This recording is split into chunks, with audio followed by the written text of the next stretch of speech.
जोहार दोस्तों, आज इस क्लास में मैं आप लोगों को झारखंड का करंट अफेयर्स कराने वाली हूं, जो कि 19 जनवरी 2022 का है। और साथ ही साथ 20 जनवरी 2022 का भी करंट अफेयर्स आज मैं कराऊंगी। यदि आप इसका पीडीएफ चाहते हैं तो आप मेरे टेलीग्राम ग्रुप से जुड़ जाइए, जिसका नाम है स्टडी विथ स्मृति जेपीएससी या फिर स्टडी विथ स्मृति जेएसएससी। जिस ग्रुप में आप जुड़ना चाहें आप जुड़ जाइएगा। सभी ग्रुप में मैं इसे शेयर कर दूँगी। यदि आप मेरा टेस्ट देना चाहते हैं जेएसएससी सीजीएल का, जो कि मैं गूगल ड्राइव के माध्यम से लेती हूँ व्हाट्सएप पर, तो आप उस टेस्ट को दे सकते हैं। इसका टेस्ट का प्राइस है 199, लेकिन इसमें से 3 टेस्ट मैं करा चुकी हूँ, तो आप 150 पे करके आप इस टेस्ट वाले ग्रुप में जुड़ जाइए।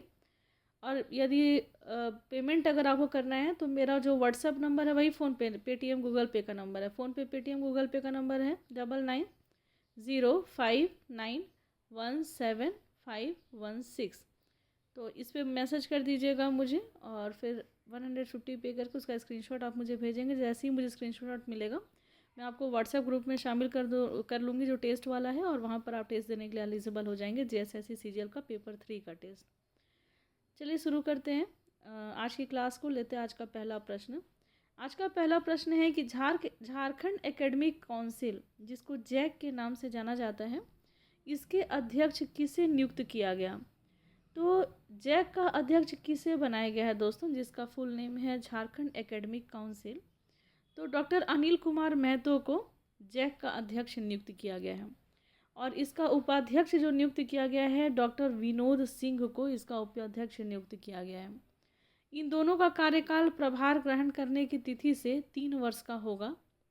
और जो अनिल कुमार महतो हैं वो रांची विश्वविद्यालय के पूर्व परीक्षा नियंत्रक रह चुके हैं। और विनोद बिहारी महतो जो हैं वो कोयलांचल विश्वविद्यालय के पहले प्रति कुलपति रह चुके हैं।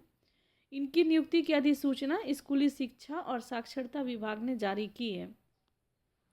तो यही है, चित्र में आप देख सकते हैं इनको। एक अध्यक्ष हैं और एक उपाध्यक्ष हैं। अध्यक्ष हैं डॉक्टर अनिल कुमार महतो और उपाध्यक्ष हैं डॉक्टर विनोद सिंह। चलिए अब हम लोग अगला प्रश्न लेते हैं आज का। वो है, ये 19 जनवरी का करंट अफेयर्स है दोस्तों। झारखंड में कृमि मुक्त अभियान कब चलाने की घोषणा की गई है? तो देखिए, झारखंड में इसके पहले भी कृमि मुक्त अभियान चलाया जा चुका है, लेकिन अभी जो घोषणा हुई है वो है 10 से 17 मार्च 2022।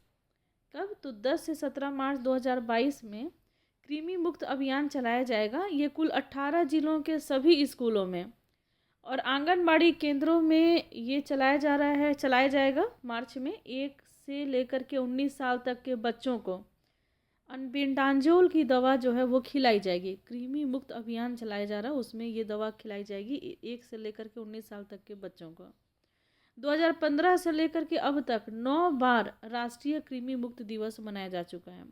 और जो आने वाला जो कृमि मुक्त दिवस है, इसमें करीब 1.53 करोड़ बच्चों को दवा खिलाने का लक्ष्य रखा गया है। तो झारखंड के 42% बच्चों में कृमि दी जाएगी दवा, मतलब ये जो दवा है ये अल्बेंडाजोल, ये दवा खिलाई जाएगी। चलिए अब हम लोग अगला टॉपिक लेते हैं। वो है कि एक पुरस्कार से संबंधित ये प्रश्न है। निम्न में से किसे विद्या वारिधि सारस्वत सम्मान से सम्मानित किया गया है? तो इनमें से किसे ये सम्मान मिला है, विद्या वारिधि सारस्वत सम्मान? तो ये हैं डॉक्टर अमृत कुमार। डॉक्टर अमृत कुमार को ये सम्मान मिला है। चलिए हम लोग और भी जानते हैं इनके बारे में थोड़ा सा डिटेल, आखिर किस कार्य के लिए मिला है और ये हैं कौन। तो केंद्रीय विश्वविद्यालय झारखंड, जिसको शॉर्ट में CUJ के नाम से जाना जाता है, केंद्रीय विश्वविद्यालय झारखंड, इसके जनसंचार विभाग के assistant professor doctor Amrit Kumar को इस वर्ष विद्या वारिधि सारस्वत सम्मान से सम्मानित किया गया है। ये सम्मान इनको हिंदी साहित्य के क्षेत्र में जो इनका उल्लेखनीय कार्य है, इसके योगदान के लिए गोरक्ष शक्ति धाम सेवार्थ फाउंडेशन की ओर से दिया गया है। नेक्स्ट प्रश्न है, ये फिल्म से संबंधित है कि बेला, एक मूवी है बेला, इस मूवी को कान शॉर्ट फिल्म फेस्टिवल और द पाउस प्रीमियम फेस्टिवल के लिए ऑफिशियली नॉमिनेट किया गया है। बेला फिल्म को, ये शॉर्ट फिल्म है। आपको बताना है कि इस फिल्म के निर्देशक कौन हैं। तो इस फिल्म के जो निर्देशक हैं वो हैं शुभम सिन्हा। थोड़ा सा इस फिल्म के बारे में हम लोग डिटेल में जानें, किस तरीके का ये मूवी है। बेला को फिल्म फेस्टिवल ऑफ द पाउस प्रीमियर फेस्टिवल के लिए ऑफिशियली नॉमिनेट किया गया है। इस फिल्म में सामाजिक कुरीतियों को दिखाया गया है। समाज में जो कुरीतियाँ विद्यमान हैं उसको इसमें दर्शाया गया है। शुभम सिन्हा जो हैं इसको डायरेक्शन दे रहे हैं और उन्होंने पहले भी झारखंड फिल्म फेस्टिवल में बेस्ट डायरेक्शन का अवार्ड जो है वो पहले भी जीत चुके हैं। अब 20 जनवरी 2022 का करंट अफेयर्स देखते हैं। 20 जनवरी को कौन सी बातें जो थी वो खास थी। झारखंड राज्य में कब से राशन कार्डधारी दोपहिया वाहन चालक को पेट्रोल सब्सिडी मिलने लगेगी। पेट्रोल में सब्सिडी दी जानी है दोपहिया वाहन चालक को, तो ये कब से मिलना शुरू हो जाएगा? तो ये मिलना शुरू हो जाएगा 26 जनवरी 2022 से। क्या है ये पूरा मामला, थोड़ा सा इसको हम लोग डिटेल में देखें। देखिए 26 जनवरी 2022 से राशन कार्डधारी जो भी होंगे उनको दोपहिया वाहन चालकों को प्रति माह अधिकतम 10 लीटर पेट्रोल जो है प्रति लीटर 25 रुपये की सब्सिडी में, यानी कि 250 रुपये प्रति माह उनके बैंक खाते में डीबीटी के माध्यम से हस्तांतरित किया जाएगा। जो राशन कार्डधारी हैं दोपहिया वाहन के लिए उनको 10 लीटर, मतलब ऐसा नहीं कि महीना में अनलिमिटेड वो पेट्रोल भरवा लें, ऐसा नहीं है। 10 लीटर लिमिटेड है। 10 लीटर जो है पेट्रोल वो भरवा सकते हैं। 250 रुपये प्रति माह उनके बैंक में, यानी कि डीबीटी के माध्यम से हस्तांतरित कर दिया जाएगा। और जो मुख्यमंत्री हैं माननीय मुख्यमंत्री हेमंत सोरेन जी, वो गणतंत्र दिवस के अवसर पे दुमका से इसका योजना का शुभारंभ करेंगे। इसके लिए सीएम सपोर्ट ऐप लॉन्च किया गया है। कौन सा ऐप लॉन्च किया गया? CM support app. Most important ये ऐप है, आप लोग इस ऐप को याद रखिएगा कि कौन सा ऐप जो है वो इसके लिए जारी किया गया है। चलिए उसी से रिलेटेड एक और क्वेश्चन मैंने यहाँ तैयार किया है। सीएम सपोर्ट ऐप निम्न में से किससे संबंधित है? तो जो सीएम सपोर्ट ऐप है वो राशन कार्ड धारी के पेट्रोल सब्सिडी से संबंधित है। यही मैंने बताया अभी। पेट्रोल सब्सिडी योजना के तहत निबंधन के लिए सीएम सपोर्ट ऐप जो है वो लॉन्च किया गया है। इसमें वाहन संख्या डीटीओ के लॉगिंग में जाएगा। मतलब ये जो वाहन संख्या दोपहिया वाहन के लिए है ना, तो जो वाहन संख्या है वो डीटीओ के लॉगिंग में जाएगा ये, और डीटीओ जो है उसको सत्यापित करेगा इसके लिए। और जब सत्यापन हो जाएगा इसके बाद जो सूची है वो जिला उप आपूर्ति पदाधिकारी जो है उसके लॉगिंग में जाएगी और इस तरीके से ये काम करेगा। नेक्स्ट है कि झारखंड राज्य में पत्रकार स्वास्थ्य बीमा योजना 2021 के तहत जो मीडिया कर्मी हैं उनका कितनी राशि का दुर्घटना बीमा होगा?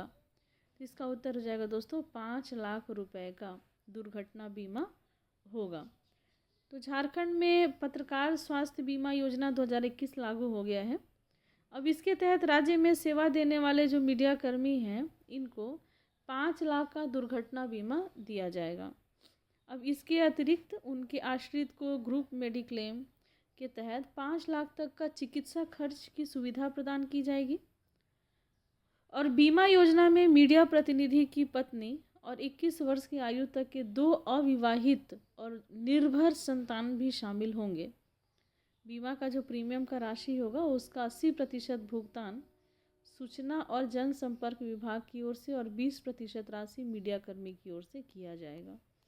तो ये हो गया आज का अंतिम पत्रकार स्वास्थ्य बीमा योजना लागू जारी किया गया संकल्प।